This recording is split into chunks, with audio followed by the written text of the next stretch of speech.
Wahyu itu adalah firman atau perkataan Tuhan. Wahyu sendiri itu dituliskan oleh para penulis di dalam bentuk manuskrip, kemudian dibukukan, dikanonisasi menjadi apa yang kita sebut hari ini Alkitab. Itu benar, dan selama ribuan tahun telah teruji kebenarannya, dan selama ribuan tahun dijaga kebenarannya.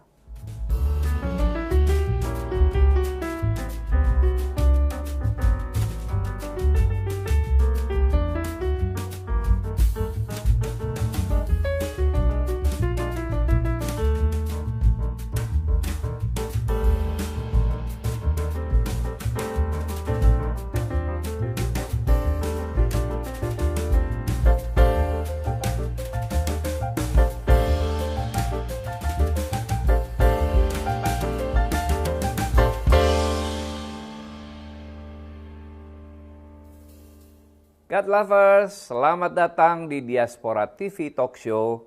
Senang sekali saya Pendeta Martin Hareva bisa kembali menyapa Anda semua dalam diskusi yang menggugah hati dan pikiran. Sebelum kita mulai, izinkan kami menegaskan bahwa talk show ini bertujuan untuk menjelaskan keyakinan iman Kristen, bukan untuk menyerang, membandingkan atau merendahkan kepercayaan agama lain. Hari ini kita akan menjawab sebuah pertanyaan yang sangat penting, terutama bagi saudara-saudara Muslim yang sering bertanya, apakah Alkitab itu diturunkan dari langit seperti Al-Quran, atau siapa sebenarnya yang menulis Alkitab?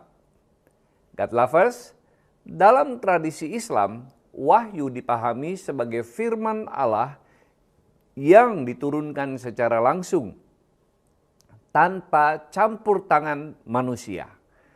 Tapi bagaimana dengan iman Kristen? Apakah Alkitab hanya karya manusia atau tetap firman Tuhan?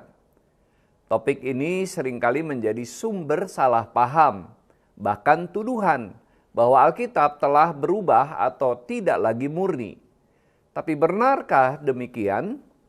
Hari ini kita akan gali bersama jawabannya. Bukan hanya dari sudut iman, tapi juga berdasarkan temuan manuskrip kuno dan kajian sejarah. Sebut saja Birmingham Manuskrip, salah satu fragmen Al-Quran tertua, yang menimbulkan diskusi karena usianya hampir sejaman dengan masa hidup Muhammad. Kami juga sudah membahas ini dalam talk show tanggal 3 Mei 2025. Tübingen Manuskrip, salah satu manuskrip perjanjian baru tertua, yang membuktikan stabilitas isi Alkitab selama berabad-abad. Dan Sana'a Manuskrip, naskah Quran yang ditemukan di Yaman, yang isinya ternyata memiliki variasi dan lapisan teks berbeda. Semua ini menunjukkan bahwa pertanyaan tentang wahyu dan keaslian kitab suci bukan hanya milik satu agama, tapi persoalan yang relevan untuk semua orang beriman. Dalam episode ini, kita akan menelusuri 3 pokok penting. Yang pertama, kenapa umat Kristen tetap percaya bahwa Alkitab adalah firman Tuhan, walau ditulis oleh manusia biasa. Yang kedua, mengapa banyak tokoh Alkitab muncul dalam Quran dengan versi yang berbeda. Dan ketiga, ini yang menarik. Siapa sebenarnya sepupu Khadijah yang bernama Warokah bin Naufal? Kristen seperti apa yang dianutnya? Dan adakah pengaruhnya terhadap narasi dalam Quran? Dan untuk itu kita sangat bersyukur karena telah hadir bersama kita seorang narasumber yang tidak hanya menguasai bidang ini secara akademik, tapi juga mengalami sendiri pergumulan lintas iman. Beliau adalah Pendeta Arif Mirjaya, mantan Muslim, kini sebagai hamba Tuhan dan mahasiswa program Pasca Sarjana bidang Klasik Hebrew and Biblical Studies di Hebrew University of Yerusalem. Mari kita sambut. Shalom Pak Arif. Salam Pak Martin. Terima kasih sudah hadir bersama kami di Diaspora TV. Luar biasa. God lovers, sebelum kita mulai diskusi yang sangat penting ini, mari kita tenangkan hati dan mengundang hadirat Tuhan dalam doa. Karena kami percaya pengertian sejati hanya datang dari Tuhan Yesus. Mari kita berdoa. Bapa di surga, kami sungguh bersyukur untuk hari yang indah yang Tuhan berikan kepada kami. Saat ini kami akan berbincang-bincang untuk memahami Alkitab dan juga memahami iman Kristen kami lebih jauh dan lebih dalam lagi. Itu sebabnya kami mohon Roh Kudus mengurapi kami, menerangi isi hati kami, terutama hamba-Mu Bapak Pendeta Arif Mirjaya yang akan menjelaskan banyak hal mengenai latar belakang Alkitab dan juga kitab-kitab yang lain. Kami berdoa menyerahkan pembicaraan kami ke dalam tangan Tuhan, berkati setiap kami yang mendengarkan mengenai diskusi ini. Dalam nama Tuhan Yesus kami berdoa dan mengucap syukur. Amin. God lovers, jika nanti Anda merasa diberkati oleh talk show ini, silakan like, komen, dan share. Dan bagi Anda yang baru pertama kali bergabung, selamat datang di Diaspora TV. Jangan lupa subscribe dan aktifkan lonceng notifikasi supaya tidak ketinggalan episode-episode penuh berkat lainnya. Baik, mari kita mulai diskusi kita. Pak Arif, apa pengertian dasar dari wahyu dalam pandangan Kristen? Kita harus firm bahwa wahyu itu adalah firman atau perkataan Tuhan. Ya. Nah, wahyu sendiri ya, itu dituliskan ya, oleh para penulis kemudian di dalam bentuk manuskrip dan kemudian dibukukan, dikanonisasi ya, menjadi apa yang kita sebut hari ini Alkitab. Ya, itu proses panjang ya, karena apa yang disampaikan kepada nabi-nabi dan kepada rasul-rasul yang kemudian dikompilasi ya, dalam rentang waktu yang cukup panjang, ya, ditulis oleh orang-orang yang berbeda. Ya, saya ambil contoh misalnya di zaman Nuh, gitu, apakah sudah ada penulisan cerita Nuh di masa lalu ya? Tentu belum ada, ya, karena kalau kita belajar sejarahnya secara tradisional, kita meyakini ada pemberitaan firman tentang Adam dan Nuh itu pertama kali diberikan kepada Musa, yang kemudian menuliskannya dalam Pentateuch, 5 kitab Musa. Ya. Nah, jadi rentang waktu itu cukup panjang. Adam berumur 930 tahun. Jadi Adam bertemu dengan bapaknya Nuh. Jadi cerita dari mulai Adam sampai Lameh ya disampaikan kepada Nuh. Demikian juga Nuh dengan Terah bapaknya Abraham. Ya, itu ketemu. Ya, jadi itu tidak terputus alurnya. Ya, jadi firman yang disampaikan dari Abraham itu terus. Ishak jelas ketemu. Bahkan Ishak ketemu dengan cucunya.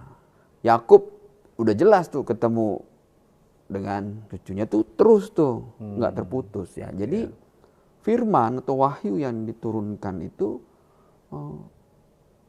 menceritakan satu hal sebenarnya dari keseluruhan, menceritakan tentang janji keselamatan, kasihnya Tuhan. Ya, gimana cara Tuhan, janji Tuhan menyelamatkan manusia. Makanya kita mengimaninya manifest terbesar dari wahyu Tuhan yang paling utama adalah Mesias, juru selamat kita. Cukup menarik penjelasan Pak Arif ini. Tadi Pak Arif bilang Adam ketemu dengan Lameh ketemu dengan Terah.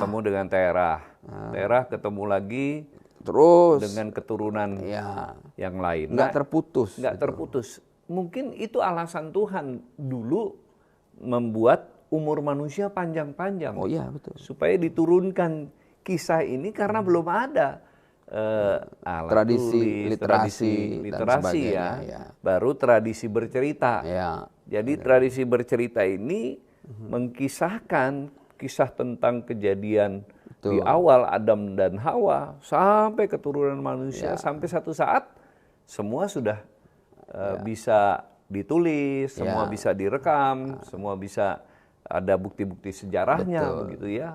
Wah, cukup menarik. Nah, Pak Arief, apakah Alkitab diturunkan seperti Quran langsung dari langit? Nah, ini yang harus kita pahamin ya, bahwa kalau Tuhan aja pakai nabi-nabi untuk menyampaikan firman-Nya, artinya dia juga pakai manusia nih ya, untuk menyampaikan firman-Nya. Nah, artinya apa? Artinya dia juga pakai manusia untuk menuliskan firman-Nya. Ya. Nah, jadi eviden tradisi tutur yang begitu kuat itu ya dimulai dituliskan, ya. Dan ini jelas pekerjaan dari Roh Kudus, ya, menginspirasi para penulis-penulisnya. Ya, makanya Alkitab itu sebagai kitab bukan hanya kitab klasik ya, tapi sebenarnya itu kitab kuno.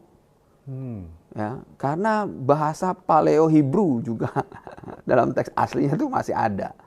Ya, bahasa Paleo Hebrew kalau kita zaman modern nih, misalnya saya ambil perbandingan ya. Jadi bahasa yang dipakai di zaman Majapahit itu masih ada dalam teks hari ini. Ya. Di abad ini. Ya, walaupun udah bercampur dengan bahasa-bahasa lain nih. Karena menurut perjalanan rentang waktu sejarah yang cukup panjang. Ya, dan penulisnya beda di tiap-tiap zaman. Nah, dengan latar belakang yang berbeda. Gitu ya. Kayak misalnya saya pernah kasih contoh tentang surat Matius, Injil Matius ya, menceritakan tentang keyahudian ya. Dan Matius menggunakan bahasa Ibrani dan juga dia menggunakan istilah-istilah Ibrani dan Aramik ya. Gitu, dalam tulisan-tulisannya ya. Walaupun ditulis ulang dalam bahasa Greka misalnya, tapi istilah-istilah Aramik dan Hebrew-nya itu tidak hilang. Muncul. Iya. Nah, ini kita bisa ngelihat artinya ya, ada reservasi upaya untuk menjaga tradisi literasinya enggak hilang. Ya. Jadi ya kita bisa lihat bahwa inspirasi Roh Kudus yang kemudian membuat tulisan-tulisan ini bisa mengkonfirmasi dan terkonfirmasi dari tulisan sebelumnya. Kalau kita belajar di kampus ya tentang metode penulisan ilmiah, ya ada istilah catatan kaki atau reference. Ini statement kita dikutip dari mana, rujukannya mana, catatan kakinya, ya. Itu diikutkan bahwa kita tahu dari si statement dari guru besar ini. Misalnya, atau dari bukunya si A, si B, kita tulis. Nah, Alkitab ya itu juga sebenarnya kalau kita bedah, ya itu referensinya ada di Perjanjian Lama ya, di masa lalu, tulisan-tulisan manuskrip masa lalu. Iya. Jadi kita bisa track nih, ya. Makanya satu, bagaimana kita tahu ayat itu benar, palsu atau bukan? Kalau gitu konfirmasinya ada di kitab-kitab sebelumnya. Di Alkitab kita, kalau kita baca, di catatan kaki di bawahnya itu biasanya ada dijelaskan ya. Ayat ini asalnya dari Perjanjian Lama, dari kitab ini. Oh, gitu ya. Karena itu mengkonfirmasi tulisan sebelumnya kan. Bagaimana mungkin tulisan yang ditulis ya, manuskrip yang ditulis di zaman yang berbeda dengan orang yang berbeda, kok bisa ada konfirmasi? Pak Arief ingin menjelaskan bahwa ada perbedaan antara asal muasal Alkitab dengan Quran. Kalau gitu menurut hikayat ataupun sejarah dari ulama-ulama lama, bahwa Al-Quran sudah ditulis di langit. Oh, ditulisnya di langit. Iya, dan diturunkan kepada Nabi Muhammad. Ini dalam bentuk kitab utuh.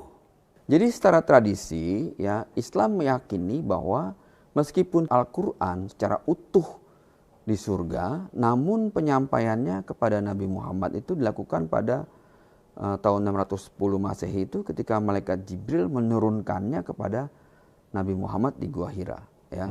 Nah, pada waktu itu ayat pertama yang diturunkan ketika malaikat Jibril meminta kepada Muhammad berkata, "Iqra, bacalah." Ya, Iqra bismi rabbikal ladzi khalaq. Baca dengan nama Tuhanmu yang menciptakanmu dari segumpal darah, ya. Tapi ya pada masa itu Al-Qur'an secara kitab belum ada. Hingga khotbah terakhir Nabi Muhammad pada tahun 632, ya, Quraisy Shihab itu menuliskan bahwa Al-Qur'an diturunkan pada masa waktu 23 tahun.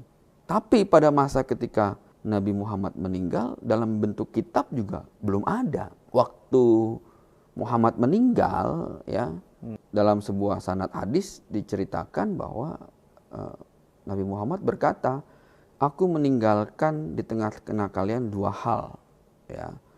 Yang pertama adalah kitabullah dan yang kedua adalah keluargaku. Nah, ini menarik lagi ya. Ini dalam hadis riwayat Muslim, ya. Hadis sahih Muslim kitab 44, ya, bab nomor 4, ya. Hadis nomor 2408, ya.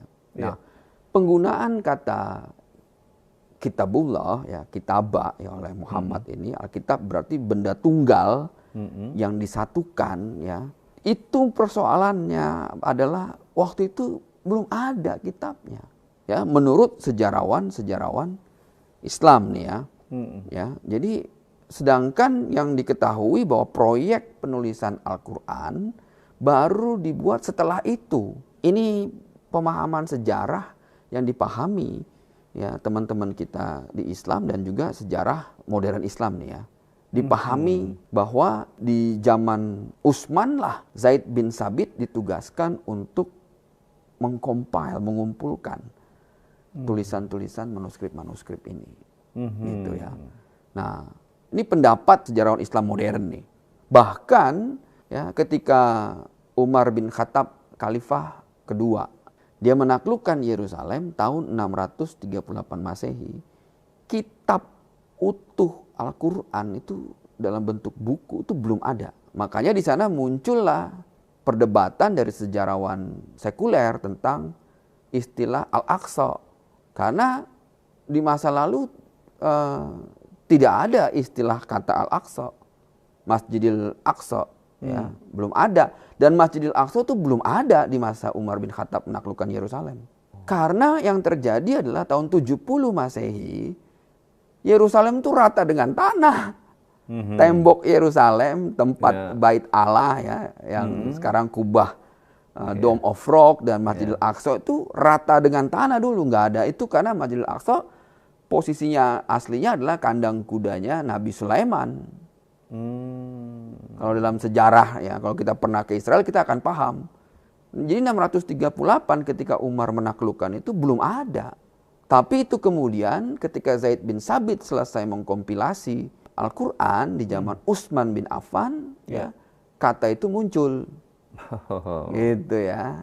Nah, itu menarik, ya. Ada dua pendapat tentang penurunan Al-Qur'an. Kalau sejarawan Islam itu Mu'min Siri lebih kritis, dia menceritakan tentang tidak konsistennya pencatatan tentang penulisan Al-Qur'an. Mu'min Siri, dia seorang profesor di Amerika, ya, dan dia punya begitu banyak tulisan-tulisan beliau yang bisa kita lihat, ya. Dia mengkritisi ketidakcocokan ini. Ya, tentang kanonisasi Al-Qur'an. Nah, beberapa polemikus dan apologet Islam gelisah mempertanyakan keislamannya dia dan background akademiknya dia, ya. Jelas Mu'min Siri level akademiknya lebih tinggi lah, jauh. Ya, dia pernah sekolah di Pakistan, ya, dan dia PhD di Amerika, ya. Beliau juga mengutip dari pernyataan dari Asyuti dalam kitabnya Al-Itqan fi Ummul Quran. Ya, jadi terjadi pertentangan riwayat yang satu dengan riwayat yang lain. Ya, Asyuti, ya, itu tahun 1500-an, ya, wafatnya.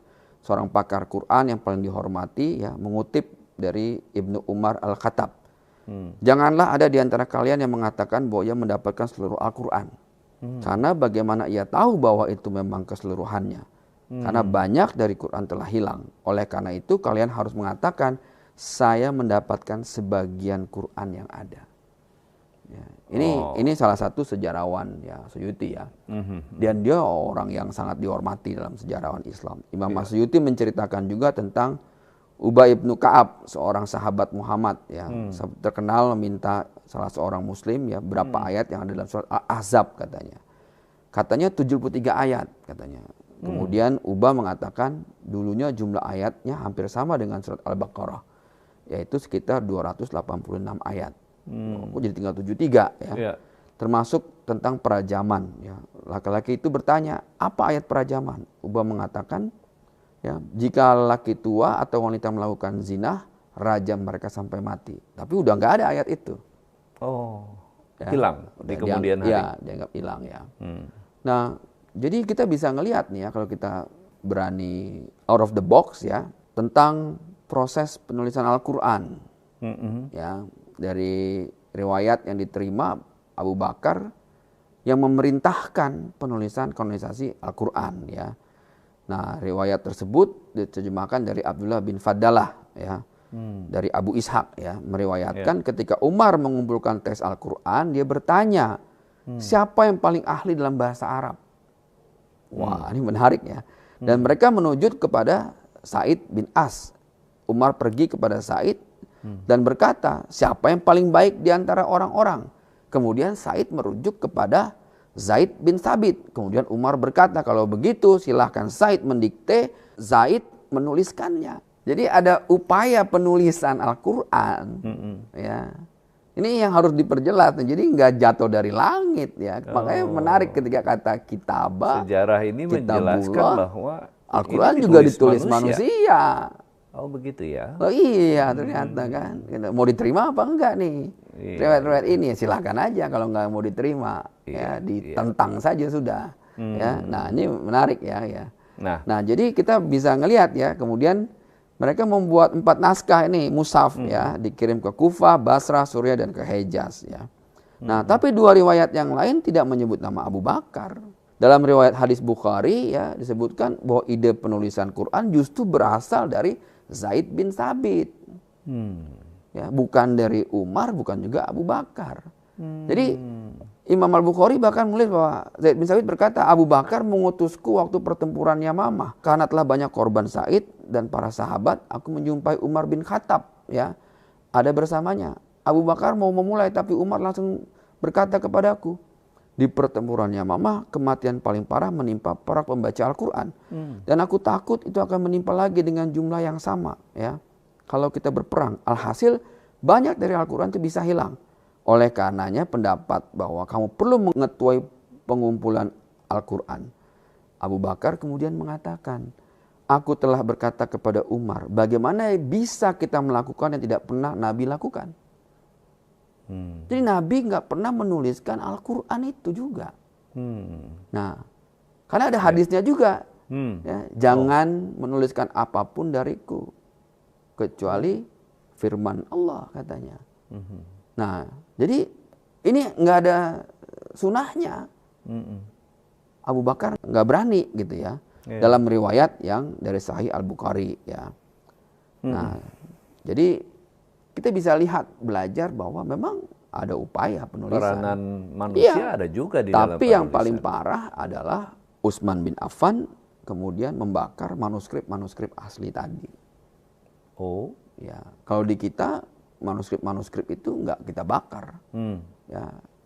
Tapi ya yang nggak sesuai gitu nggak bisa diterima. Pak Arief, bagaimana Kristen memahami inspirasi Roh Kudus dalam proses penulisan Alkitab? Ya, seperti yang saya sampaikan sebelumnya, konkursus itu bekerja ketika mengkonfirmasi ya, teks-teks sebelumnya, pengajaran-pengajaran sebelumnya. Karena masing-masing teks itu ditulis dalam rentang waktu berbeda oleh orang yang berbeda. Ya, penulis Mazmur Daud ya tidak bertemu dengan Matius. Ya. Itu ribuan tahun tuh. Betul. Jedanya. Zaman yang berbeda. Ya, tapi kenapa bisa mengkonfirmasi? Karena inti pengajarannya sama.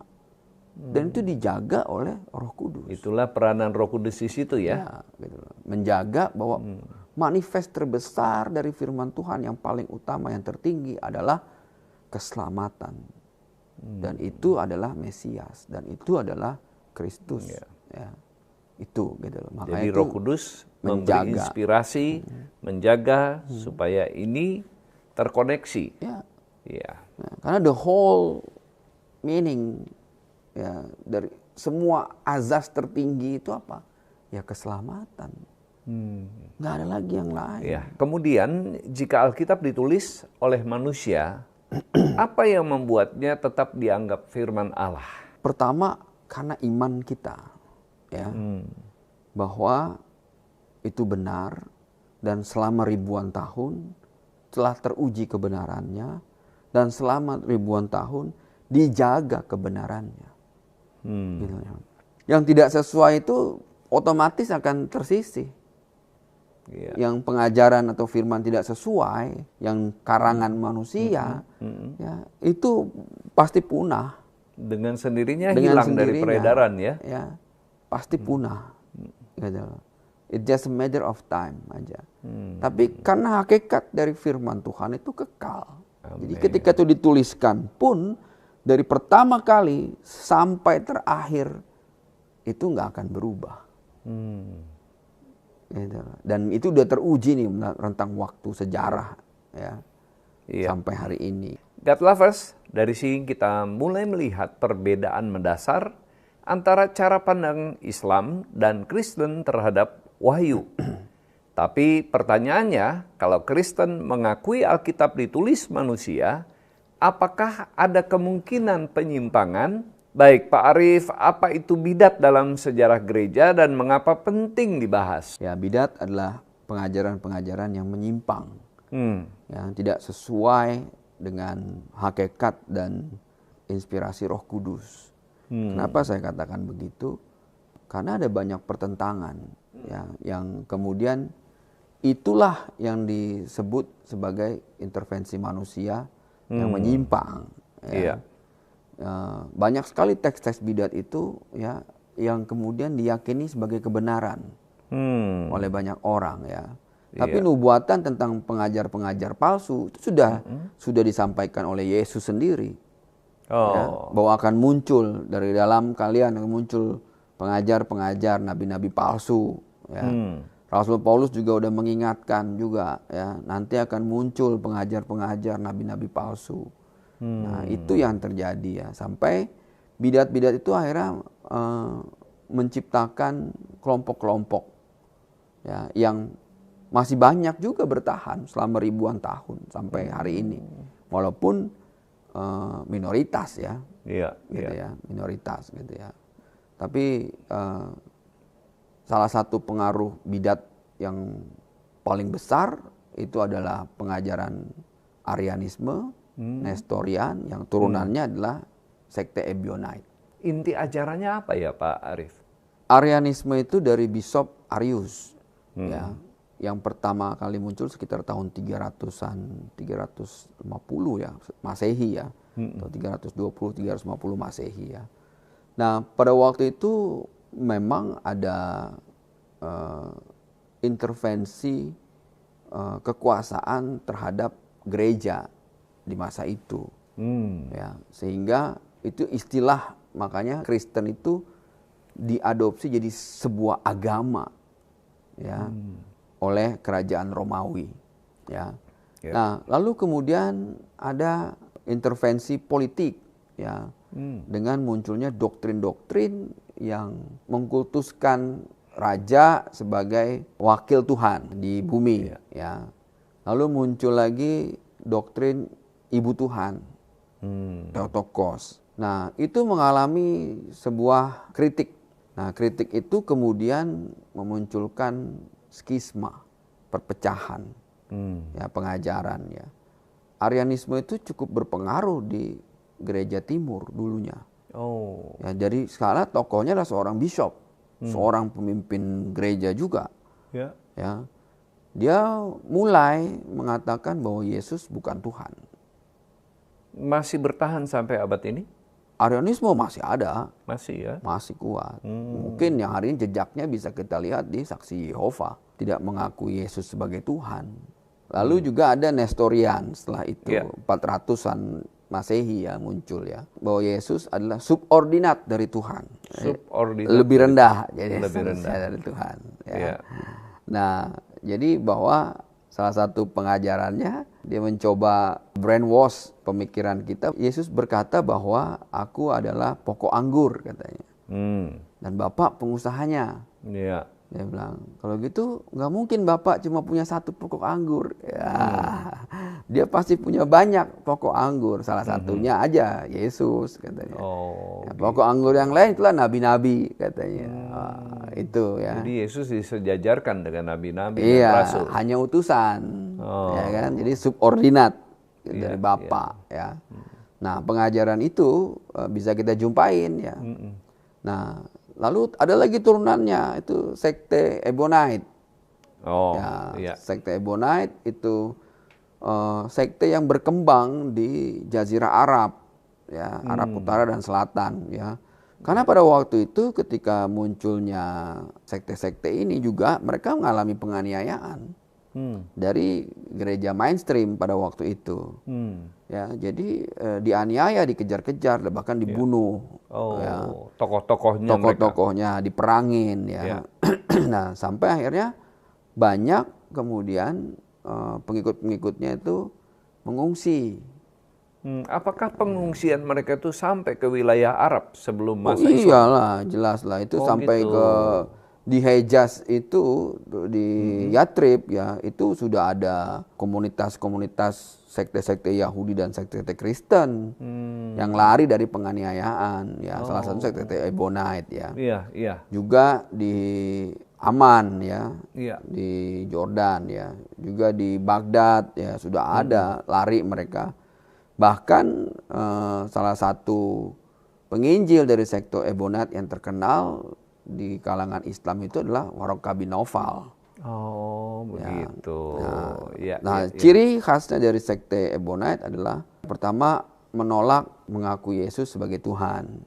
Oke, tolong ditahan dulu di Pak Arief. Sebelum kita masuk lebih jauh lagi, menarik tentang sekte Ebonite. Jadi memang sejak awal gereja menghadapi tantangan dari kelompok-kelompok yang menyimpang ajarannya. Nah, menariknya beberapa catatan sejarah menunjukkan bahwa ajaran-ajaran seperti Nestorian dan Ebonite sempat tersebar di kawasan Timur Tengah, ya, termasuk Arab. Betul. Nah, apakah mungkin ada hubungan antara kelompok-kelompok ini dengan tokoh penting di awal Islam? Seperti Warokah bin Naufal. Nah, ini yang kita mau tanya ke Pak Arief sekarang. Hubungannya antara Warokah bin Naufal di masa itu. Ya, Warokah adalah orang pertama yang mengakui kenabian Nabi Muhammad. Ya, dan dia adalah seorang penginjil dari sekte Kristen Ebonite. Dia adalah penginjil dari sekte Kristen Ebonite yang dianggap bidat ini. Dianggap bidat oleh gereja pada masa itu. Nah, menurut sumber-sumber Islam, siapakah sepupu Khadijah yang disebut sebagai Warokah bin Naufal ini?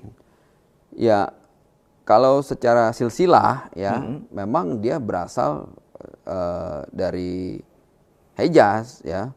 Dia Warokah bin Naufal bin Asad bin Abdul Uzza, ya. Dia salah satu penginjil yang mempelajari dan sudah menerjemahkan fragmen-fragmen perjanjian baru ke dalam bahasa Arab.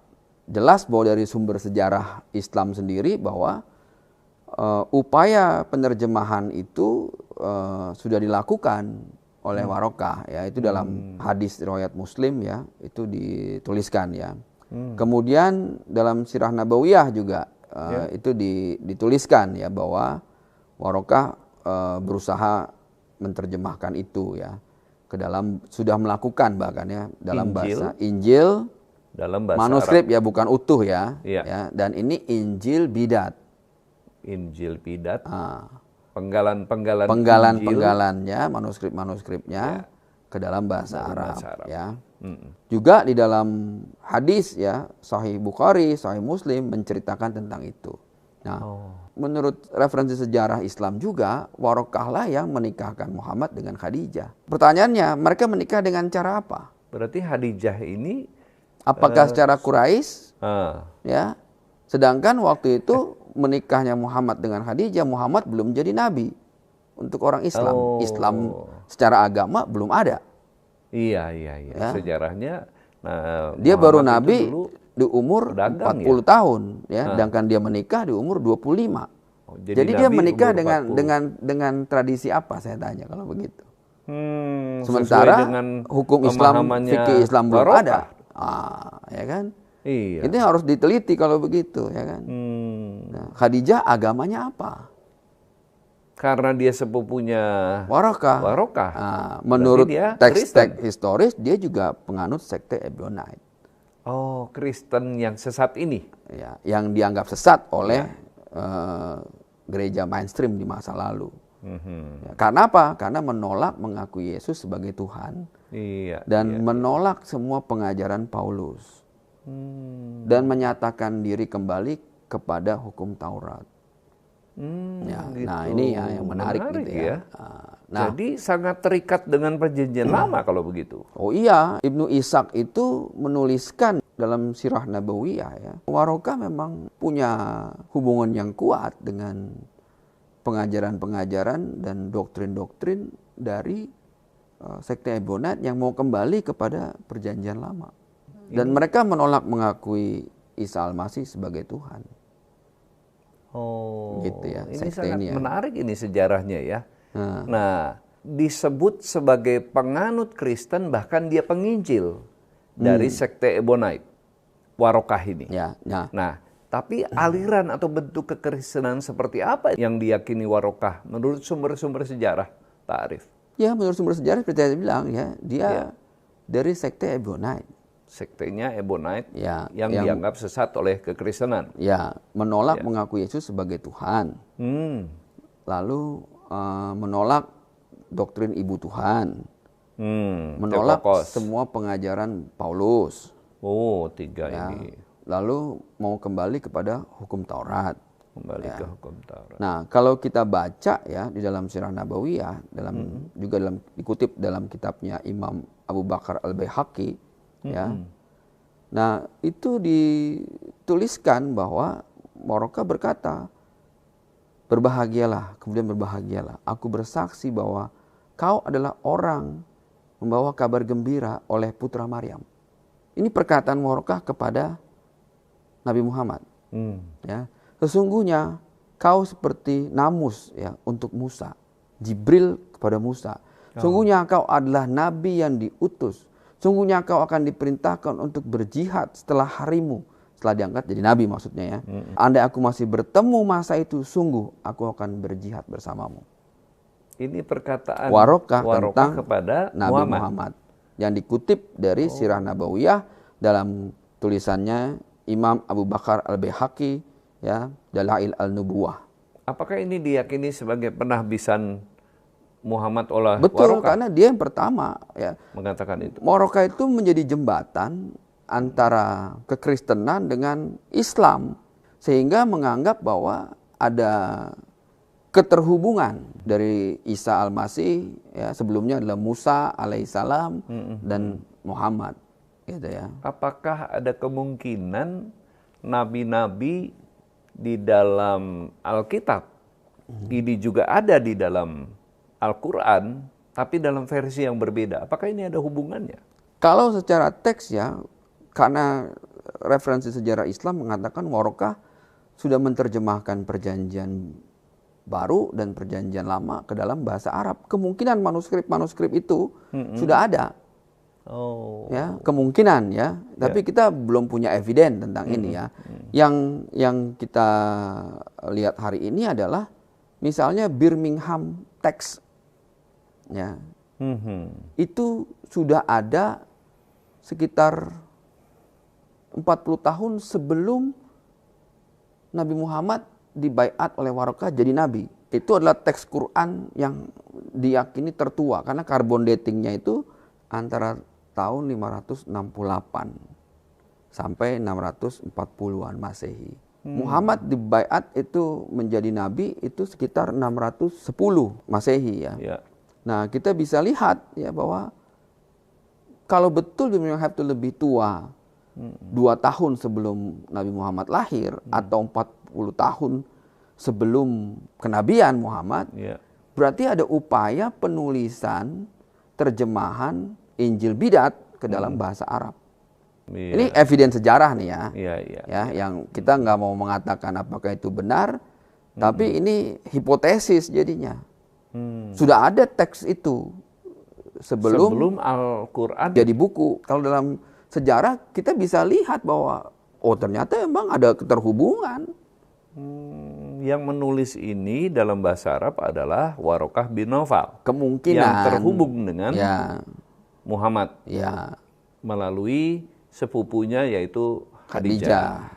Oke. Nah, karena waktu pertama kali di Gua Hira, ketika dikatakan bahwa Nabi Muhammad menerima wahyu, ya, maka Khadijah mengajak dia bertemu dengan Warokah.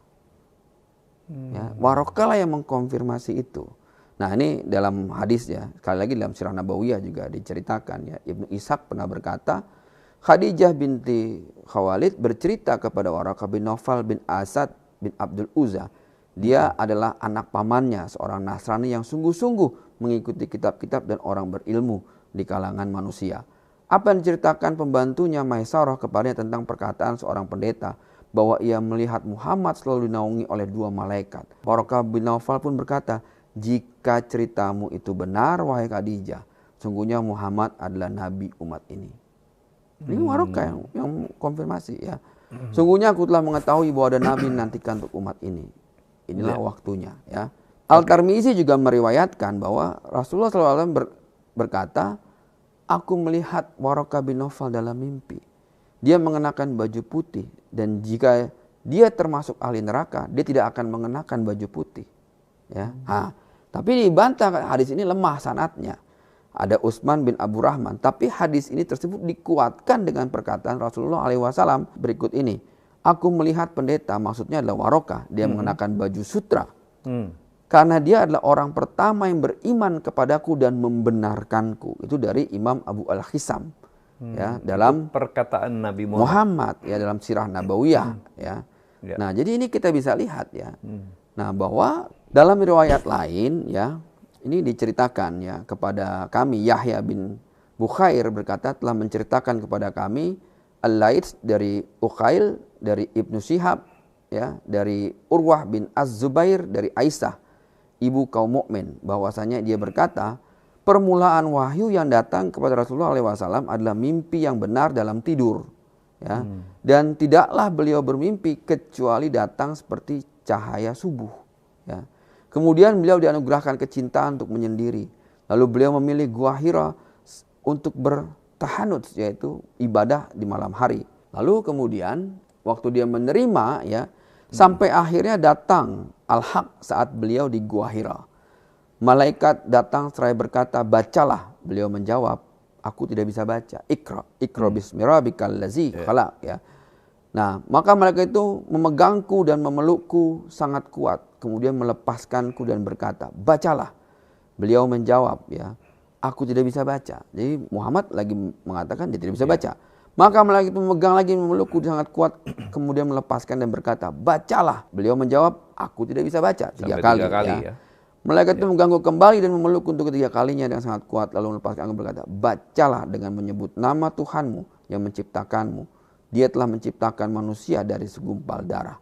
Inilah ayat surat Iqra bismi rabbikal ladzi khalaq. Ya, ini ayat yang pertama turun. Kemudian Nabi SAW kembali pada keluarganya dan membawa kalimat wahyu tadi dalam keadaan gelisah. Beliau menemui Khadijah binti Khawalid ya, seraya berkata, selimuti aku, selimuti aku. Beliau pun diselimuti hingga hilang kekuatannya. Lalu beliau menceritakan peristiwa yang terjadi kepada Khadijah. Aku mengkhawatirkan diriku. Maka Khadijah berkata, demi Allah, Allah tidak akan mencelakakanmu selamanya, karena engkau adalah orang yang menyambung silaturahmi. Khadijah kemudian mengajak beliau untuk bertemu dengan Waraqah bin Naufal bin Asad bin Abdul Uzza, putra paman Khadijah yang beragama Nasrani di masa jahiliyah. Dia juga menulis buku dalam bahasa Ibrani, juga menulis kitab Injil dalam bahasa Ibrani dengan izin Allah. Ya, ini Waraqah bin Naufal. Jadi jelas hubungannya. Ini peneguhan tadi dan ya. diakui dalam tradisi sejarah Islam, dalam sejarah Nabawiyah, perannya Waraqah pertama kali ya yang kemudian membaiat dia sebagai nabi. Tadi jelas latar belakang Waraqah bin Naufal itu adalah penginjil dari sekte Ebonite. Nah, Pak Arief, apakah Waraqah bagian dari gereja resmi atau dia menganut ajaran yang menyimpang dari kekristenan? Di masa lalu jelas dia dianggap bidat. Oh, Waraqah ini adalah bidat Kristen. Iya, karena dia menyangkal keilahian Yesus. Menyangkal ketuhanan Yesus. Ya. Waraqah juga pengajarannya adalah menolak semua pengajaran Paulus. Ya. Iya. Ini jelas ya kalau di dalam secara historis kita kronologiskan ya. Nah, ini adalah apa yang diajarkan Waraqah adalah pengajaran bidat. Iya, karena menolak Yesus sebagai Tuhan dan juru menolak ajaran Paulus dan dia menekankan kembali kepada perjanjian lama. Betul. Apakah Waraqah memiliki pengaruh terhadap Muhammad di awal kenabian Muhammad? Oh jelas, tadi kan kita baca ya di dalam hadis-hadis, dalam sirah nabawiyah, ya itu peran yang sangat sentral. Bahkan ada sebagian sejarawan menganggap bahwa Waraqah lah yang memberkati pernikahan Muhammad dengan Khadijah. Sebelum dia ditahbiskan sebagai nabi. Belum, jauh lah. Nabi Muhammad menikah dengan Khadijah umur 25. Umur 25. Jadi Dia ada rentang 15 tahun. Iya, dibaiat sebagai nabi umur 40. Iya. Jadi apa waktu itu agamanya? Menikah menurut tradisi jahiliyah Quraisy atau menikah dalam tradisi Islam belum ada. Atau menikah dalam tradisi Kristen. Sedangkan Muhammad belum dibaiat sebagai nabi. Jadi Islam secara agama waktu itu belum ada. Tapi Islam sebagai hakikat sudah ada. Pertanyaan menariknya, waktu Khadijah dengan Muhammad dinikahkan oleh Waraqah bin Naufal, di dalam agama apa? Iya. Pertanyaan menariknya itu harus dijawab sama teman-teman kita yang Muslim. Iya. Ya kan? Gitu. Harus dijawab, silahkan dijawab. Karena agama Islam belum ada. Ya, masih 15 tahun kemudian baru ada. Iya. Mengapa setelah Waraqah wafat, wahyu sempat berhenti? Itu masa fatroh. Ya. Nah, ini apakah itu suatu kebetulan? Ya, jadi sebenarnya ada Ummul Huzni ya. Itu masa tahun kesedihan. Ya, tahun kesedihan. Karena di saat bersamaan pamannya meninggal ya. Jadi saat bersamaan pertama itu adalah pamannya Abu Thalib meninggal. Jadi bapaknya Ali. Itu paman terkasihnya dari Nabi Muhammad. Ya. Meninggal ya. Nah, yang kedua adalah istrinya Khadijah juga meninggal di tahun yang sama. Wow. Ya. Yang ketiga, menurut riwayat, Waraqah juga meninggal di tahun itu. Jadi beruntun ya. 3 orang yang sangat dekat dengan Nabi Penting Muhammad. buat dia. Ini meninggal. Ya, Waraqah itu punya pengaruh dalam pengajaran. Ya. Yang kedua adalah istrinya yang terkasih. Yang ketiga adalah pamannya ya, seorang bangsawan Quraisy yang waktu itu dihormati dan melindungi dia. Gitu ya, pamannya ya. Nah, di masa itulah terjadi fatrah. Wahyu terhenti. Sebagian riwayat mengatakan beberapa hari. Sebagian riwayat mengatakan beberapa minggu. Sebagian riwayat ada yang mengatakan bahkan tahun. Makanya disebut Ummul Huzni. Ya, dalam masa itu terjadi ya. Tahun kesuraman, tahun kesedihan. Ya.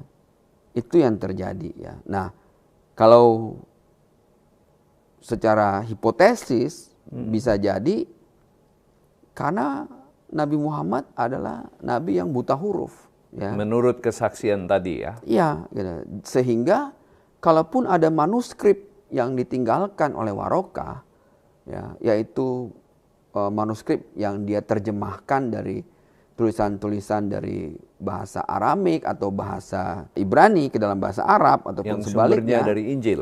Injil Bidat ya. Ya. Ya Nabi Muhammad juga nggak bisa baca. Ya, ya. Tapi nggak ada orang yang ngajarin dan ngasih inspirasi. Ya, ini yang hipotesis sekuler sih mengatakan seperti itu. Makanya disebut masa fatroh itu. Iya, kekosongan ya, nggak ada Iya. wahyu. Pak Arief, apakah karena warokahlah kisah-kisah Alkitab dalam Quran menjadi berbeda? Sebenarnya mungkin tidak hanya karena warokah ya, karena masanya dia cukup pendek ya. Oh, ya. Tapi juga adalah ketika masa hijrah ke Yatrib ya, hijrah ke Madinah ya, di situ sudah ada sekte-sekte Yahudi dan sekte Kristen Bidat juga. Jadi masa setelah Ummul Huzn itu 620 Masehi ya, kemudian hijrah itu adalah masa ketika dari Mekah ke Madinah ya. Kalau alasan historis kenapa hijrah ke Madinah? Alasan iman ya. Tapi sejarawan menceritakan bahwa pada waktu itu orang-orang jahiliyah, Quraisy jahiliyah mau membunuh Nabi Muhammad. Oh, Mereka nggak suka di tempat dia tinggal. di Mekah. Ya. Kesempatannya adalah ketika Abu Thalib meninggal. Ya, karena Paman yang melindungi. selama ini pamannya dia yang dihormatin oleh orang-orang Quraisy. Ya. Ya. Nah, lalu kemudian ancaman itu sudah makin besar ya. Kemudian juga wahyu terputus, tidak ada pengajaran yang dia terima. Nah, Iya. akhirnya dapat perintah untuk hijrah ke Yatrib. Di sana sudah ada kelompok-kelompok sekte-sekte Yahudi dan sekte Kristen. Jadi selain itu kemungkinan teks-teks yang bidat-bidat lain juga itu didapatkan Ikut dari mempengaruhi. iya, teks-teks bidat dari sekte-sekte Yahudi yang ada di Yatrib dan juga sekte-sekte Kristen bidat yang ada di Yatrib. Yatrib itu sekarang Medina. Madinah. Jadi ketika nama aslinya adalah Yatrib, ketika kemudian 3 tahun setelah hijrah, futuh Yatrib, ya semua akhirnya jadi Islam. Namanya dirubah menjadi Al-Madinatun Nabi. Jadi Madinah itu artinya kota. Madinatun Nabi, kotanya Nabi gitu. Sangat menarik. Ya. Ya. God lovers, kita sudah membahas figur Warokah bin Naufal yang sering dilupakan dalam percakapan lintas iman. Padahal, menurut sumber Islam sendiri, ia menjadi orang pertama yang meneguhkan kenabian Muhammad. Pak Arief, mengapa banyak kisah Alkitab seperti Musa, Abraham, Daud, dan Yesus muncul dalam Quran? Ya, kalau kita bicara tentang teks secara historis ya, kan tulisan-tulisan tentang Abraham, Daud, Musa, Yesus sudah ada ratusan tahun bahkan ribuan tahun sebelum Islam. Ya. Dan itu udah beredar dalam bentuk manuskrip ya. Ya. Bahkan Alkitab sendiri Perjanjian Baru ya udah selesai di abad pertama kan. Jadi tentang Yesus sendiri ya sudah banyak beredar ya. Dan kelompok Kristen bidat juga yang di Jazirah Arab juga punya beberapa manuskrip ya. Gitu. Juga bidat-bidat Yahudi juga punya manuskrip tentang cerita-cerita dari mulai Abraham dan seterusnya gitu ya. Nah, kemungkinan ya. Karena memang kalau kita lihat hari ini ya ada Pseudo-Matthew ternyata ditulis lagi dalam Al-Qur'an, dikutip. Pseudo-Matthew kan itu Injil bidat ya. Lalu ada Infancy Gospel of Thomas ya. Itu dikutip juga di dalam Al-Qur'an, ada teksnya ya. Itu terlihat jelas ya. Oh iya, itu ada capture beberapa frase di sana. Sumbernya nggak ada dalam Alkitab kita. Tapi kalau kita hari ini baca Pseudo Matthew, Infancy Gospel of Thomas, itu kelihatan di situ. Oh, ini dari sini ternyata sumbernya terdekatnya. Nah, lalu ada juga bidat-bidat Yahudi ya, yang menceritakan tentang kisah-kisah dalam tanda kutip yang disebut sebagai nabi-nabi ya, dari mulai Adam dan seterusnya. Itu juga eviden teks historisnya ada. Dan ini punya keterkaitan. Kita kalau ngomongin historic text ya, nggak bisa dibantah jadinya bahwa ada memang ada gitu ya. Iya. Memang ada keterkaitan gitu ya. Karena bukti historisnya ada ya gitu. Yang paling dahsyat tuh kalau ada bukti antropologisnya, arkeologisnya ya, itu lebih dahsyat lagi. Gitu. Apakah bisa jadi cerita dalam Quran berasal dari versi non-kanonik yang menyimpang? Oh jelas bisa jadi, seperti saya bilang tadi ya. Kalau misalnya Infancy Gospel of Thomas ya, itu bukan, kita nggak anggap itu sebagai Injil ya. Karena munculnya itu juga 200 tahun setelah kanonisasi. Ya. Jauh sekali ya. Atau itu ya juga artinya sekitar 200 tahun sebelum Al-Qur'an. Ya. Itu jadi di kita nggak ada karena itu belum muncul pas kanonisasi gitu ya. Begitu juga Injil-Injil bidat dari Ebonite yang muncul belakangan karena Arianismenya aja baru muncul 350 tahun. Tahun 350 ya. Jadi sekitar 200 tahun setelah kanonisasi. 300 tahun setelah kanonisasi baru Nestorian muncul pengajarannya. Ebonite lebih muda lagi kan. Evidence sejarahnya menunjukkan itu ya, gitu Pak Martin ya. Betul. Ya. Nah, dalam Quran Isa tidak disalib. Tidak disebut anak Allah juga. Nah, apakah ini selaras dengan Injil sejati? Ya enggak jelas ya. Itu pandangan dari sekte bidat Arianisme juga mengatakan bahwa Isa Al-Masih atau Yesus bukan Tuhan. Ya kan? Sebelum Islam mengatakan itu, Arianisme sudah mengatakan itu. Ya. Nestorian sudah mengatakan itu juga. Gitu ya. Dan Ebonite yang sangat dekat dengan agama Islam juga mengatakan itu. Di situ mulailah kabur tentang konsep keselamatan. Ya. Karena ketika Ebonite menyatakan diri kembali kepada hukum Taurat, berarti kembali kepada keselamatan berdasarkan amal soleh, perbuatan baik. Iya, sama dengan hukum Taurat. Gitu ya, ininya akarnya di situ. Iya kan? Gitu. Sementara kita bilang keselamatan bukan karena perbuatan baik. Ya. Kalau gitu kita boleh berbuat jahat dong. Nggak selamat kamu jahat ya.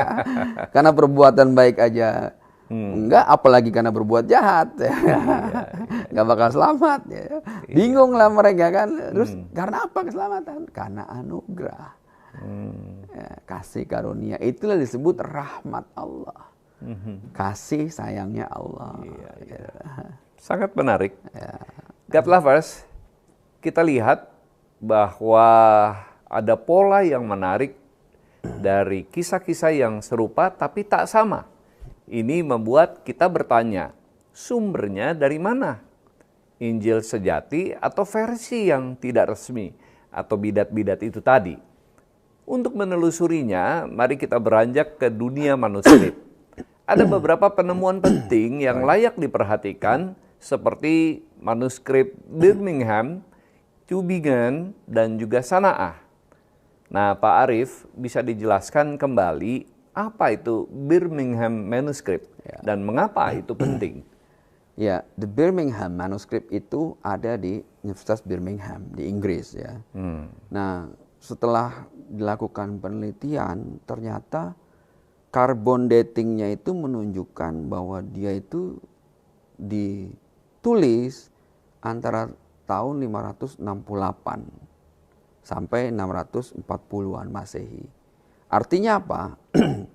Artinya adalah sekitar 2 atau 3 tahun sebelum Nabi Muhammad lahir. Oh. Ya, atau sekitar 42 tahun sebelum firman pertama turun di Gua Hira. Ya kan? Ini menarik kan? Iya, jadi sangat udah ada menarik. teksnya, sudah ada. Nah, Yang tadi Pak Arief bilang itu ditulis di sorga, itu ternyata sudah ada di manuskripnya, Birmingham. ya, walaupun tidak utuh ya. Iya. Nah, jadi manuskrip Birmingham itu terdiri dari 2 halaman surat Al-Kahf, yaitu surah 18 ya dalam Al-Quran ya. Itu ayat 17 sampai ayat 31. Nah, lalu ada 1 lembar surah Maryam, itu ayat 91, 98. Lalu surat Toha ya, itu ada ayat 1 sampai ayat 40 ya. Nah, ditulisnya dalam fragmen kulit hewan, bahkan ini lebih tua ya dari manuskrip-manuskrip lainnya. Termasuk juga manuskrip di Sana'a ya. Yang ditemukan sebelumnya di awal perkiraan adalah Sana'a yang lebih tua, ternyata enggak. Ya. Ternyata Birmingham manuskrip lebih tua. Nah, kalau Birmingham manuskrip ini sudah ada 42 tahun sebelum firman Tuhan pertama di Gua Hira, dari mana ini asal usulnya? Ya, bagaimana mungkin ada surah Maryam, surat Toha, dan surat Al-Kahf ya, yang sudah lebih tua umurnya? Sedangkan pandangan sejarawan modern Islam mengatakan bahwa penulisan Al-Quran itu baru dimulai ketika zaman Utsman bin Affan dengan 4 mushaf. Ya, yang tadi saya ceritakan, Zaid bin Sabit sebagai pimpro dari penulisan kanonisasi Al-Quran. Pada tahun? Nah, itu diperkirakan tahun 648 baru dimulai ya. Nah, kalau ini udah ada 500 tahun 568 berarti ada jeda yang cukup panjang. Iya.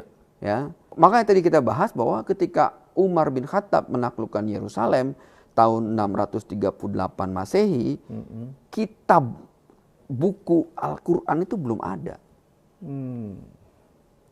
Belum ada nih. Ini secara historis nih ya. Dan sejarawan udah mengakui ini. Ya. Barulah di zaman Utsman dibikin 4 mushaf tadi. Setelah Umar bin Khattab meninggal, digantikan oleh Utsman. Barulah di zaman Utsman ini berhasil dikanonisasi. Gitu. Itu sekitar 50-an, 60-an kalau nggak salah ya. Kalau teksnya Mu'mim Siri itu sekitar 670-an. Katanya kemungkinan itu baru ditulis ya. Kok Birmingham manuskrip 568? Iya. Menarik ya, jadi artinya memang kalau secara teks ya ada upaya yang memang dilakukan orang-orang di zaman dulu yang berhubungan dengan kekristenan untuk menerjemahkan itu ke dalam bahasa Arab. Ya, dari kelompok-kelompok Kristen tadi, Kristen bidat yang bercampur dengan cerita dan mitos-mitos lokal. Begitu. Jadi Birmingham manuskrip ini tertulis dalam bahasa apa, Pak? Bahasa Arab. Bahasa Arab udah ya. Tapi bukan Arab modern ya, masih proto-Arab klasik ya. Yang Quran sekarang juga bahasa Arab klasik kan. Ya, belum ada tanda baca, belum ada ini dan sebagainya. Kalau usia dari Birmingham manuskrip ini lebih tua dari masa pewahyuan Nabi Muhammad, nah bagaimana bisa memuat teks Quran? Atau jangan-jangan, ini hipotesis ya, teks Quran itu berasal dari manuskrip-manuskrip kelompok-kelompok bidat yang sudah ada sebelum Muhammad. Kan? Nah, tidak utuh jadinya. Iya. Gitu loh. Makanya banyak pertentangan di dalam Alkitab, dalam Perjanjian Baru. Ya, ada banyak tuh hal-hal yang terlihat sama padahal tidak. Gitu loh.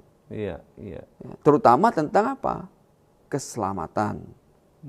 Ya. Kan tadi kita bahas bahwa Arianisme menolak Yesus sebagai Tuhan. Ya.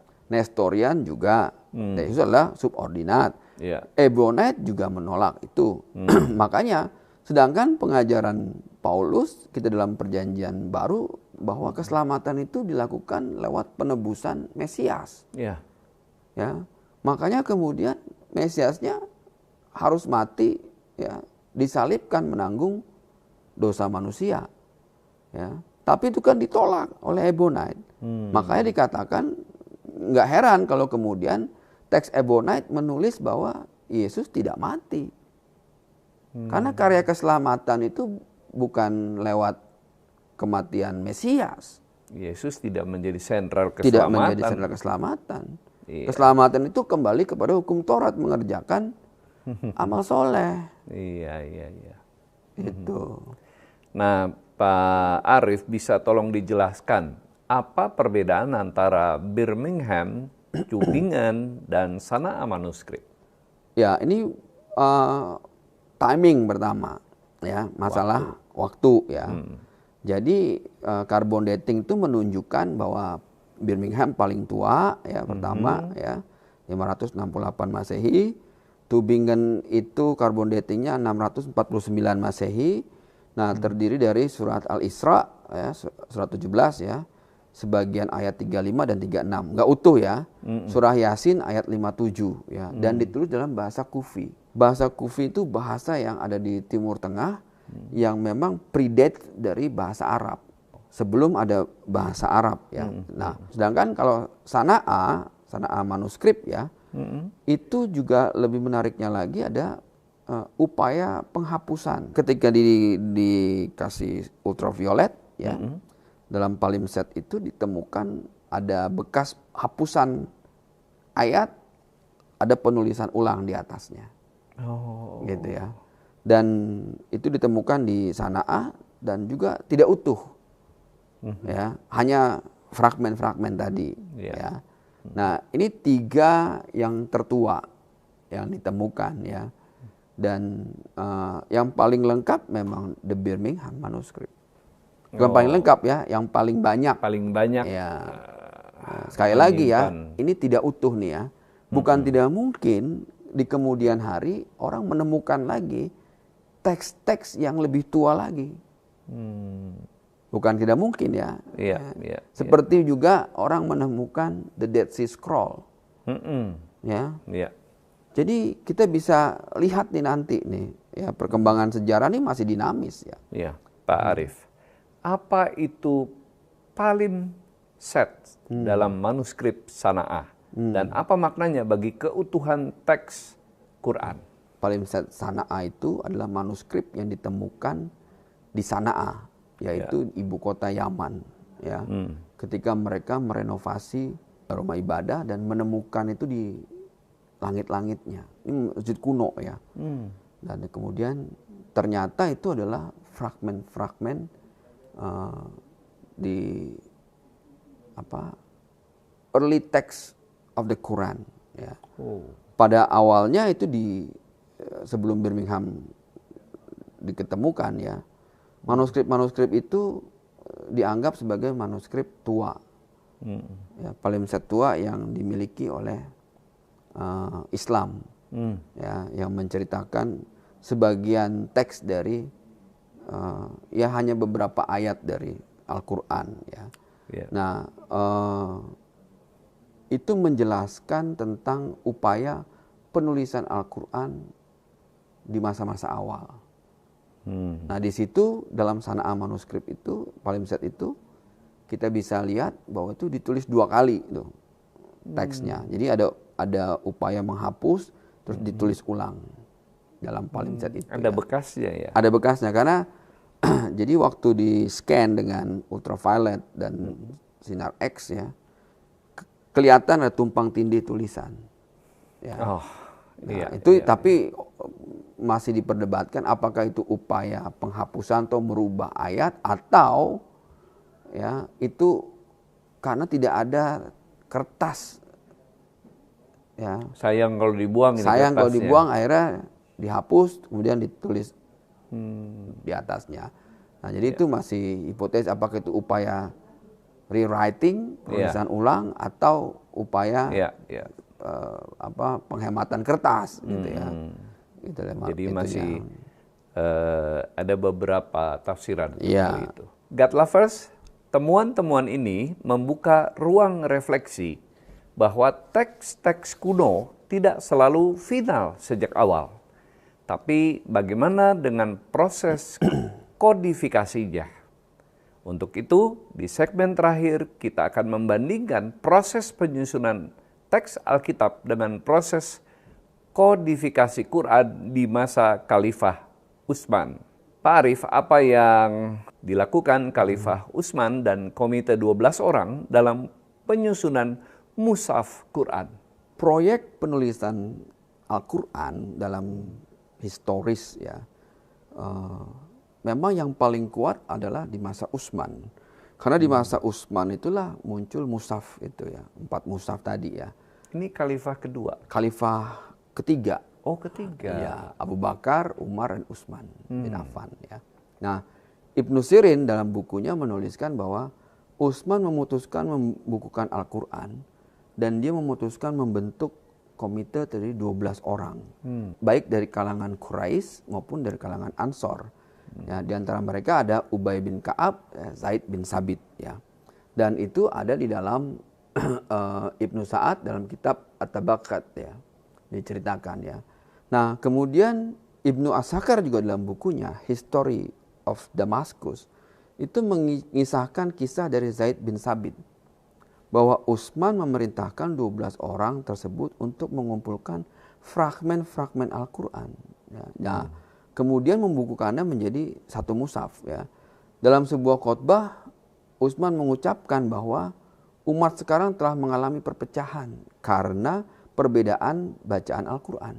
Nah, ini situasi yang terjadi. Karena dialek pada waktu itu berbeda-beda. Dialek Hejaz dengan dialek Yaman berbeda. Ya, dialek Urdun dengan dialek Karbala berbeda. Ya, Baghdadi berbeda. Sementara juga Persia itu bukan Arab, ya, itu punya dialek yang berbeda. Iran itu Persia, ya, bukan Arab, ya. Nah, lalu kemudian karena Utsman berkata umat sekarang telah mengalami perpecahan karena perbedaan bacaan Al-Quran. Siapa saja yang menyimpan catatan suatu surah atau ayat harus melaporkannya kepadaku. Ya. Lalu beberapa datang kepada Utsman membawa catatan ditulis di atas tulang hewan, kulit binatang, dan pelepah pohon. Nah, diceritakan ada hadisnya juga ya. Ibnu Asakir dalam History of Damascus. Lalu dalam hikayat yang lain ya, dari Hani al-Barbari, seorang sahibul Rasul, aku sedang bersama Utsman saat komite 12 sedang membandingkan mushaf. Ya. Utsman mengutus aku bertemu dengan Ubay bin Ka'ab dengan membawa tulang punggung domba berisi 3 catatan berbeda dari 3 surah, yaitu surah Al-Baqarah. Ada 3 catatan berbeda dari 3 surah. Ya, ini yang mana yang benar? Nah, ini kan harus direspon ya. Nah, lalu surah Ar-Rum ya dan surah Al-Ala ya. Utsman meminta Ubay bin Ka'ab untuk merevisi ayat dalam surah-surah tersebut. Lalu Ubay merevisi ayat-ayat tersebut. Nah, ini ada dijelaskan di dalam kitab Af-Fadail ya, Abu Ubaid ya. Itu menjelaskan tentang hal seperti itu. Ada lagi cerita ketika Ibnu Sabah menceritakan dari perintah Harun bin Umar. Saat Utsman hendak membuat kompilasi Al-Quran, dia meminta kepada Aisyah untuk memberikan beberapa fragmen yang dia simpan di rumahnya. Lalu ia memerintahkan Zaid bin Sabit untuk mengoreksi dan melakukan perubahan seperlunya. Nah, ini ada kita bisa baca ya dalam kitab Tarikh Al-Madinah karya Ibnu Sabah. Ya, jadi kita punya referensi-referensi sejarah Islam sendiri dari kalangan Islam sendiri ya, bahwa Umar berusaha melakukan perubahan-perubahan dan jelas dia melakukan beberapa upaya-upaya merevisi ya seperlunya ya. Nah, Zaid bin Sabit kemudian mengatakan saat ia berusaha melakukan kompilasi Al-Quran semasa Khalifah Abu Bakar, ia tidak mampu menemukan 2 ayat terakhir dari surah Al-Buruj. Sampai akhirnya ia menemukan ayat tersebut kepada Abu Huzaimah Al-Ansari. Dan tidak seorang pun menemukan teks aslinya. Ya. Dari Kharijah bin Zaid bin Sabit menceritakan, dari bapaknya Zaid bin Sabit, saat kami sedang mengkompilasi mushaf Al-Quran, saya kehilangan 1 ayat dari 23 ayat surat Al-Ahzab. Hingga Huzaimah Al-Ansari memasukkannya ke dalam mushaf. Ditambahin sama Huzaimah Al-Ansari. Ya. Selain menekankan dialek Quraisy, jadi Utsman menekankan bahwa Quran itu harus mengikuti dialek Quraisy. Kenapa? Karena nabinya adalah orang Quraisy ya. Dia juga melakukan revisi personal terhadap ayat-ayat Al-Quran. Nah, ini bisa kita lihat di mana ya. Ibnu Abu Daud dalam kitab Al-Masif. Abu Daud ini seorang hadis ya yang cukup kuat ya. Dialek Arab Quraisy atau para sejarawan sebut sebagai Hijazi dijadikan rujukan oleh Utsman karena mengasumsikan bahwa Muhammad berbicara dalam bahasa Arab dialek Quraisy atau Hijazi. Namun di kemudian hari kita justru menemukan ternyata banyak sekali teks Quran yang justru menyerap kata dan struktur gramatikal dari Siro-Aramik atau bahasa Aramik Barat yang jadi lingua franca di Jazirah Arab sebelum masa Islam. Jadi bahasa Arab sendiri pada masa itu belum menjadi lingua franca. Bahasa sehari-hari. Ya. Justru bahasa di Arab Utara pada waktu itu adalah Siro-Aramik. Ya. Nah, ini menarik ya, gitu. Karena perkembangan literasi Islam itu justru baru mulai ketika penulisan Al-Quran. Sebelumnya belum ada. Nah, lalu kemudian cerita tentang Utsman membakar ya, manuskrip Al-Quran.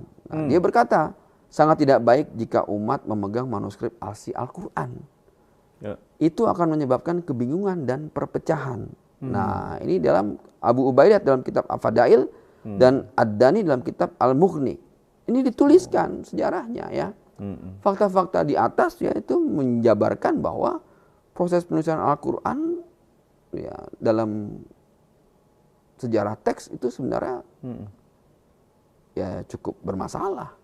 Jadi manuskrip-manuskrip yang terserak ini dikumpulkan, ditulis ulang, lalu yang eviden aslinya dibakar. Dibakar ini ya. Jadi inilah yang jadi pegangan. Hasil dari 12 orang dalam komite ini. Itulah yang dipegang sampai hari ini. Yang keputusannya langsung oleh Utsman ya. Dan dulu itu belum ada tanda baca juga, belum ada tajwid juga, belum ada. Nah ini kita ngomong evidence sejarah teks. Ya. Jadi yang mana yang mau kita pilih, bahwa itu sudah ada di langit, diturunkan ke dunia, atau memang sejarah teks ini. Jadi mau yang di mana nih ya? Sementara evidence sejarah modern menuliskan bahwa ada juga Birmingham text. Manuskrip ya, penulisannya sudah ada sebelum zaman pra-Islam. Jadi pra-Islam ya. Saya sebagai orang Kristen, yang saya tahu Al-Quran itu diturunkan dari langit. Saya belum pernah tahu tentang sejarah penulisan ini. Ya ini juga ada perdebatan, mau mana yang diterima. Gitu ya. Nah, yang mana yang mau diterima. Nah masalahnya adalah ketika kita sudah mengimani itu turun dari langit, kita akan menolak sejarah ini. Iya. Ya. Kalau kita menerima sejarah ini, berarti kita mengakui ada campur tangan manusia dalam prosesnya. Iya. Ya. Betul. Nah, ketika kita meyakini bahwa kalau gitu ada penambahan dan sebagainya, ini gimana dong ya? Sementara kita di kekristenan dari awal kita diajarkan bahwa Alkitab kita, kitab suci kita ditulis oleh tangan manusia. Lewat rentang waktu sejarah. Makanya kita diserang-serang terus. Wah itu campur tangan manusia. Kita menjaga ini dengan evidence sejarah yang jelas. Ya. Dan kita mempertahankan ya, iman kita dengan evidence sejarah yang kita punya. Kita nggak takut dikritik teks, tapi dalam Islam kritik teks dianggap sesat. Hati-hati, bisa dianggap penghujatan. Kalau meyakini ada sejarah penulisan, berarti kita mirip-mirip dong. persoalannya mau nggak mengakui, ya Iya, kan? iya. Sementara evidence sejarahnya kan menuliskan tentang ini. Ini nggak jatuh dari langit. Iya. Ya, ada campur tangan manusia, Zaid bin Sabit, ada campur tangan dari Ubaidillah, ada campur tangan dari Utsman. Persoalannya kalau mengakui ada sejarah penulisan, berarti harus Nggak terbuka. otentik dong. Iya. Karena evidence otentiknya mana? Udah dibakar oleh Utsman. Dan berarti akan muncul kritik-kritik juga dong, seperti Alkitab yang dikritik. Kalau kita biasa, karena kita mengerti bahwa sejarah itu tidak hanya mencatat peristiwa, ya, tapi sejarah itu adalah sebuah proses dialektika, ya, dari sebuah fenomena atau perubahan, ya. Iya. Dan kita ngomongin tentang hal-hal yang faktual, kita nggak takut, ya, karena iman dan dialektika kita dan pemahaman historis kita, ya, itu bisa kita konfirmasi. Ya, kita nggak takut melakukan kritik teks. Nah, jadi bagaimana proses ini jika dibandingkan dengan sejarah kanonisasi Alkitab dan Injil versi Bidat? Kalau Injil versi Bidat itu sulit, makanya gini ya, satu-satunya cara mengkonfirmasi Injil Bidat itu adalah ketika ternyata bertentangan dengan versi asli yang sudah ditulis sebelumnya. Ya. Ya, Alkitab sudah dikanonisasi di abad pertama, clear. Ya, di tengah peperangan, di tengah ini, ya, itu Bishop of Alexandria, ya, itu sudah mengerjakan itu. Ya. Nah, ini menarik kan. Nah, ketika muncul belakangan, ya, oh sorry ini nggak masuk nih. Ya. Ya. Kok kita bisa, hari ini kita lagi bilang science dan teknologi membantu kita dengan carbon dating. Ya. Teks-teks Bidat itu rata-rata muncul itu abad kedua. Baru mulai beredar. Baru mulai. Walaupun di abad pertama ada ya. Anak Hamadi, ya, itu Bidat yang dekotism, ya, yang menolak kemanusiaan Yesus malah. Ya, tapi itu pun kita anggap bidat tuh, menolak kemanusiaan Yesus, ya. Karena nggak bisa menolak kemanusiaan Yesus, ya. Karena Yesus juga firman yang turun jadi manusia. Gitu loh. Nah, yang satu menolak keilahian Yesus. Jadi sebenarnya serangan terhadap kebenaran Kristus itu dari mana-mana. Begitu, Pak. Baik, Pak Arief. Ini pertanyaan yang terakhir. Apakah proses editorial seperti revisi, penghapusan, dan standarisasi naskah adalah hal yang juga terjadi dalam tradisi Kristen? Kalau revisi ini sulit ya kita bisa terima ya. Kenapa nggak bisa terima? Karena ada sudut pandang yang berbeda dari Matius dengan Markus aja. Ya, masalah silsilah Yesus. Ya. Lalu orang nuding, wah itu berarti bertentangan. Ya. Padahal justru itu yang aslinya memang karena sudut pandangnya berbeda. Justru itu untuk saling melengkapi. Iya, kita bisa melihat di situ ya. Kalau kita mau, kita revisi, rubah, samain semua. Berarti nggak otentik. Betul. Nah, lalu ada penambahan. Apa yang ditambah? Ya. Nah, kayak ada teks Markus yang tidak tertulis dalam Kodeks Vatikanus. Kodeks Vatikanus baru muncul di abad ketiga kan. Ya. Nah, kita bisa lihat bahwa kalaupun itu belum ketemu manuskripnya, bukan berarti itu ada editorial, bukan. Ya. Tapi dalam The Dead Sea Scroll kita tahu ternyata itu ada. Teks-teks kita yang lama itu ternyata terkonfirmasi. Baru kemudian muncul dalam Dead Sea Scroll, oh ini ada ayatnya. Ya, tapi itu bukan proses editing ya. Tapi karena proses waktu, evidence sejarahnya baru muncul belakangan. Dan ketika itu terkonfirmasi, ayat ini ada dalam Alkitab. Dalam Yohanes ada. Dalam Lukas ada. Dalam Petrus ada. Oh, berarti benar, tidak bertentangan. Ya. Gitu ya. Jadi kita bisa melihat ya bahwa tidak ada standarisasi naskah. Kenapa nggak ada? Ya. Karena ternyata tadi Matius itu masih menggunakan bahasa istilah-istilah dalam bahasa Ibrani dan bahasa Aramaik. Ya. Dia nggak plug standarisasi ke dalam bahasa Greka misalnya. Nggak begitu ya. Kenapa? Walaupun mungkin Matius bisa menulis dalam bahasa Greka. Tapi dia lebih kayak saya misalnya. Ya, saya membuat tulisan tugas-tugas paper saya dalam bahasa Inggris. Tapi kalau suruh milih, saya lebih milih bahasa Indonesia. Ya. Lebih lengkap ya, karena saya merasa ketika dalam bahasa Inggris walaupun saya lancar, ya, walaupun TOEFL saya bagus ya, tetap masih kayak ada yang kurang, gitu ya.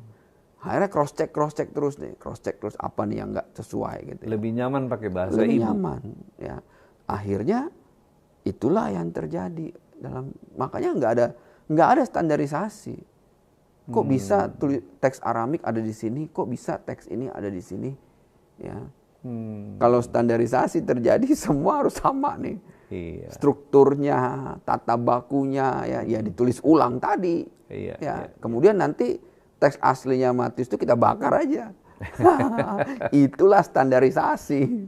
Ya, harus dalam satu bahasa Quraisy. Ya, harus logat Quraisy misalnya Alkitab, harus logat Greka. Ya nggak bisa. Iya. Jadi Alkitab kita ini bisa diterjemahkan dalam bahasa-bahasa daerah, misalnya di Indonesia. Iya. Ada ratusan bahasa daerah kan. Iya. Jadi Alkitab itu bisa dikenal lebih akrab, lebih baik dalam bahasa daerah. Betul. Tanpa merubah arti. Tanpa melakukan standarisasi. Nggak perlu. Ya. Karena bukan tentang standarisasinya ya, tapi tentang hakikatnya. Firman itu dinyatakan. Ya. Kasihan nanti ya orang-orang suku Sasak di Lombok yang misalnya percaya Yesus nggak ngerti bahasa Greka. Iya betul. Kasihan. Ya. Saya juga nggak ngerti. Ya. Itu Greka klasik. Terima kasih Pak Arif. Luar biasa penjelasan hari ini. Dan kami sangat diberkati lewat penjelasan yang disampaikan oleh Pak Arif. Dan God Lovers, hari ini kita sudah menjelajahi sebuah pertanyaan besar. Apakah Alkitab itu turun dari langit seperti Quran atau hasil tulisan manusia biasa? Kita melihat bahwa bagi iman Kristen, Alkitab memang ditulis oleh manusia, tapi diilhami oleh Roh Kudus. Inilah yang membuatnya tetap menjadi firman Allah, hidup, relevan, dan penuh kuasa. Kita juga sudah menelusuri bagaimana ada interaksi sejarah antara ajaran Kristen awal, termasuk yang menyimpang, dengan lingkungan tempat lahirnya Islam. Dan bagaimana tokoh seperti Warokah bin Naufal bisa menjadi jembatan yang menjelaskan persamaan dan perbedaan antara narasi Alkitab dan Al-Quran. Sebagai penutup, mari kita tetap terbuka, jujur dalam pencarian, dan rendah hati dalam berdialog. Karena kebenaran tidak takut diuji, dan kasih Kristus tidak pernah menyerang, tapi selalu mengundang. Saya, Pendeta Martin Harefa, pamit. Terima kasih kepada Pendeta Arif Birjaya atas pencerahan yang luar biasa hari ini. Jika Anda diberkati, silakan like, komen, dan share. Sampai jumpa di episode Diaspora Talk Show berikutnya. Tuhan Yesus memberkati.